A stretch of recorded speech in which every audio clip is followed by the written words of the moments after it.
Hey guys, welcome to another episode, and today I have some very big news. Some of you may have seen already on my Facebook page. I'll put the link under this video. You may have seen there that there's something new going on, but I wanted to show you guys on the video, of course. And what is that new thing? Obviously, it's a new bike. Which one is it? I'll show you immediately. It is one of these. This is a XSR 900 from Yamaha. It is a naked bike, retro, modern style. It has exactly the same engine as my Tracer, the triple cylinder 850cc cross plank 3 they call it, or CP3, and it's designed in a retro style, but this is basically an MT-09, and I got it today. It's brand new, as you can probably tell, and I like this retro style. I got it for my vacation bike, and that means of course that the FJR had to go. The FJR is a great bike, don't get me wrong. It's just, it wasn't exactly what I needed, and it wasn't suitable for the type of usage I'll be giving it as a vacation bike. As you know, I live in the Netherlands. I'm now in Portugal, and this bike will stay here and I will use it when I'm around. So when I come on vacation, things like that, for short rides, going around the town and things like that. And I had this idea of, doing some big trips with the FJR based here in Portugal. But the reality is that after my trip to Scotland, I just realized that the Tracer is so good at touring, and I'm so close to everything, or to almost everything that's interesting from the Netherlands, that actually coming to Portugal and getting the FJR and then going somewhere would be a bit of hassle. The only place that's actually nearer from Portugal, from Lisbon, than from the Netherlands is Spain. If I want to go to France, I can go from the Netherlands. I don't need to come all the way to Portugal and then cross Spain to go to France. It doesn't make any sense. Italy is the same. It's one day ride to Switzerland, and of course the northern part of Europe and Eastern Europe is much closer from the Netherlands anyway. Now the Tracer is not a kilometer muncher like the FJR was when I brought the bike back in November, when I brought it from the Netherlands to Portugal. I did 2,500 kilometers in 2 days. That's something that the Tracer cannot do. I mean, the bike can do, of course, but you'll be completely dead, while with the FJR was, not easy, but it was also not very difficult. But that's not the type of touring I want to do. I want to do touring like in Scotland, where I'm riding the whole day, yes, but not a lot of kilometers and not very fast, not on the highways for sure. And for that type of touring, the Tracer is just phenomenal. So it didn't really make a lot of sense to have the FJR here. Also, it was already 8 years old. There's a lot of new technology that was not there, like traction control, cruise control, suspension adjustment. The whole aerodynamics of the bike have changed. It now has 6 gears and all of that, so that makes it a much more interesting bike, but mine was still lacking on all of that. Even the Tracer, and this one even, is much more advanced in all of those aspects. Neither of these two have traction control, cruise control, but they have traction control and ABS and all that stuff. So yeah, so I ended up selling the FJR. It was not a rush decision. I was thinking about it for a long time. I wasn't sure which bike I wanted to replace with.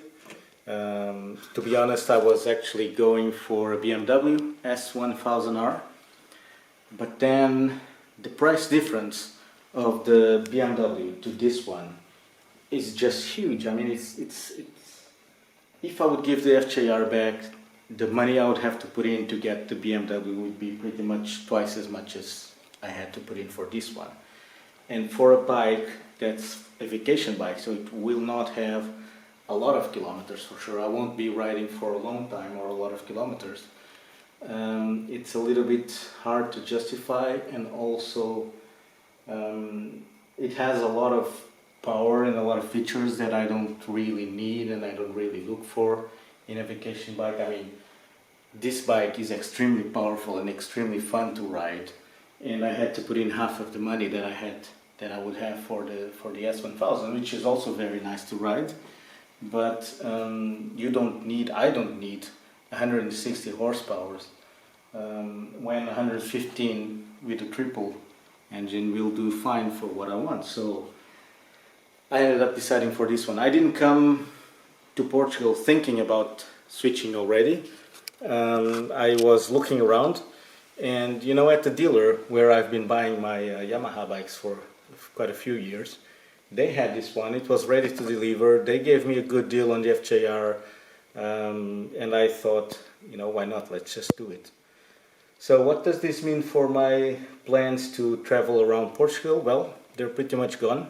I should have left already today, but I was the whole day busy with the bikes, you know, getting the FJR ready, and then delivering that one, picking this one from the dealer, taking care of all the paperwork, insurance, stuff like that.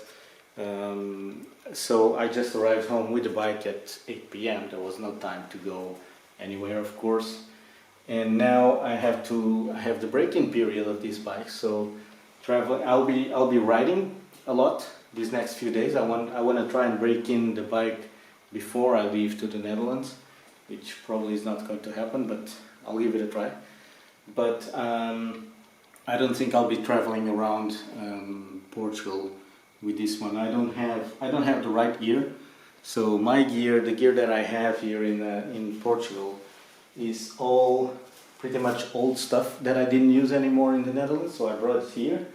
My helmet is old, and I can feel it. It's windy and it's loose.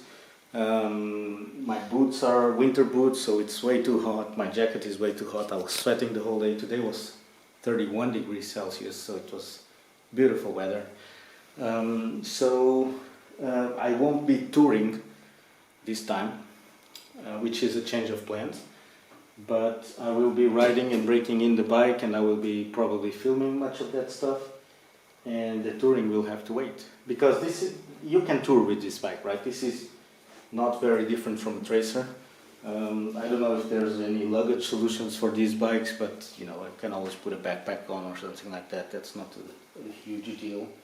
It doesn't have the wind protection that the Tracer has, but like I said, I don't pretend to do the same type of touring that I do with the Tracer, with this one. So yeah, so that's it. I wanted to introduce you to the new bike, to the new member of the family. Please say welcome. And let me give a quick tour of the bike. I bet many of you already know it, but I think it's been very successful so far in the market, because it's a very modern bike, and it's a fun bike, just like the MT-09 and just like the Tracer, but it has this retro look. The one thing I really like about this XSR series from Yamaha is that this is a retro looking bikes, but they're modern. They're not too retro, right? You don't have tubular steel frames.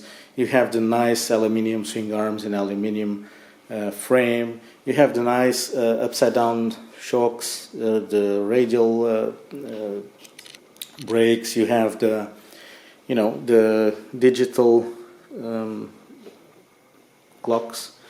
So I don't think they are too retro. I don't like too retro. I don't want to have an old bike. If I would want an old bike, I would buy an old one, you know, with some history and with some stories to tell. But I like this style, and it suits exactly on what I want to do with it. I removed the license plate because I wanted to remove the dealer's name, and this way I can just shoot a video much more easily. So yeah, let me quickly show you. This is, let's start from the clocks. They're fully electronic. Let's see if this camera focuses. There you go. So they show pretty much all the stuff that the Tracer shows, which is, if you don't know the Tracer, I'll show you. Of course, the speed, there's the mode. This is the engine mode, so this is standard, and then on the A mode is more aggressive, and on the B mode is more forgiving, so it's kind of a rain mode. And back to standard. There's two levels of traction control. Level 2 is more conservative, so it will not wheelie, for example. You can switch it to mode 1, and then this will allow you to wheelie the bike, but it will still keep your rubber side down. And then you can turn it off with a long press. There it goes, now it's off, and there you can do whatever you want with the bike. So I will use it on 2 for now at least. And then there's this multifunction display. This is now the time. It shows the air temperature, the coolant temperature, the average consumption, the instantaneous consumption. What is this? This trip 1, trip 2, and the odometer, total kilometers. And I think that's it. And then there's the fuel gauge, the levels, and the RPMs go all around. And then on top it shows the gear, which gear you're on. Let me try and get some kind of gear. No, it won't go. Then there's the ABS, of course, and a bunch of other lights around here, like the headlights and things like that. It has the emergency lights. It has a parking mode like all Yamahas, I think, which means you can lock the bike and still leave this one's on, and you can take off the key. Now it's fully locked, but if you park on a low visibility place or something like that, it will allow you to do that. And then what else? So this is the tank. I chose this aluminum color. It's hard to show. You can see here. So this is plastic, but it looks like brushed aluminum, and I think it looks great. The other color is a blue type of color that I don't like, and then there's also the yellow anniversary colors, the yellow and black, which is more expensive and they didn't have, and I'm not a huge fan of Yamaha, so I don't want to go around looking like a bumblebee. This is the logo, the styled XSR of the model and of the family. It has this kind of retro looking mirrors. They work well, at least it looked fine so far. And then in the front you have this big round headlight with this metal supports with these round holes, which look really nice. There's some type of plastic with some grill covering the clocks, the connections, and then the clocks. The shocks are black, which is a different from the Tracer. Then there's also this metal piece that's holding this mudguard, which also looks retro. What else? So this is all naked then. This is housing electronics, I think. This is kind of a metal plate. It's a funny thing. This is a metal plate and I see some bolts here. So I wonder if I can remove this and engrave something here, like my name or something like that. I don't know. But I'll give it a try. Then there's this radiator guards. There's a couple of accessories from Yamaha with the MT logos and stuff like that. The engine and the frame is pretty much what you know. There's a slightly different cover here, more retro, and a very thinly engraved Yamaha, which you cannot see on the video, but it's the CP3 engine. The pipes are black, painted black. So is the can, and then the end can is slightly different from the Tracer. It's a round finish and it's all black, but it sounds the same as the stock exhaust, and which is horrible. So I'll be looking for a replacement for sure. What else can I show here? Yeah, and then the tank has this. One funny, maybe not so funny thing is the opening for the tank is slightly off to the side. I guess that's a retro thing. There's this plastic cover and then a retro looking seat with some nice suede. The logo XSR 900 is engraved here. There's again this metal plate with the round holes theme going around. And then coming to the back, this is again this aluminium brushed looking plastic. Camera won't focus, but it looks great. There's this big round LED headlight or tail light, sorry, which looks great. And then of course it's also brakes. Let me turn it on here.